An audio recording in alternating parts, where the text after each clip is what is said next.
Hi everyone, मैं आपका स्वागत करता हूं अपने इंग्लिश क्लासेस में। छोटी छोटी चीज़ें जो हम बहुत ज़्यादा इग्नोर करते हैं और हमें चीज़ें पता नहीं रहती, तो आज हम बात करते हैं वॉवेल्स की। अक्सर हम कंफ्यूज रहते हैं कि हमें कहाँ पे ए लगाना है, कहाँ पे एन लगाना है, कहाँ पे द लगाना है।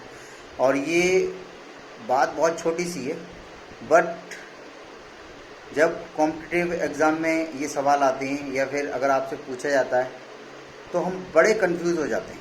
फॉर एग्ज़ाम्पल,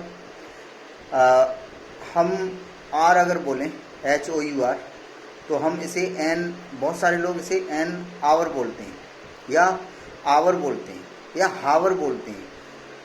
तो इसका करेक्ट प्रोनाउंसिएशन है hour, and we will put an before it. Why? अब कुछ लोग क्वेश्चन कर सकते हैं कि भाई ऐसा क्यों है। तो हम जानते हैं कि इंग्लिश में बहुत सारे रूल्स हैं और उसी के हिसाब से इंग्लिश चलती है। तो हम कब ए लगाएंगे, कब हम एन लगाएंगे, कब द लगाएंगे, कब दी लगाएंगे, इसके अलग अलग रूल्स हैं। स्पेसिफिक अगर हम बात करते हैं तो वहाँ पे हम द लगाते हैं, और नॉर्मल हम अ लगाते हैं। और एन जब हम लगाएंगे तो हम सबसे एक ये अच्छा ट्रिक है कि हम उसका हिंदी प्रोनाउंसिएशन देखेंगे। We will find the Hindi pronunciation. जैसे आवर है तो आवर में आ रहा है, इस वजह से हम एन लगाएंगे यहाँ पे।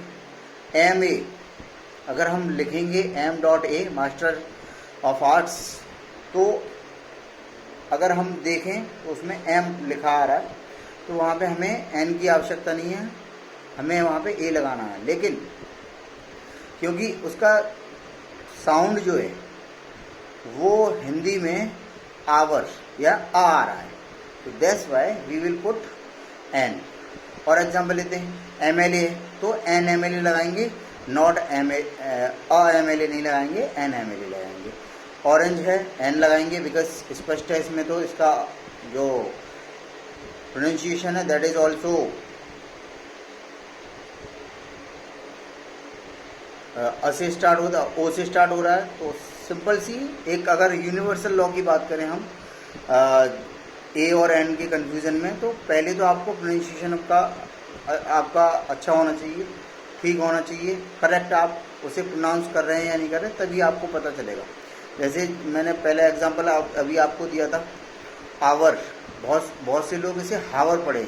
अगर आप हावर इसे पढ़ेंगे तो फिर ये इसके आगे आप एन नहीं लगाएंगे, ए लगाने पर मजबूर हो जाएंगे। But if you pronounce it as hour या are, this is my specific are, this is my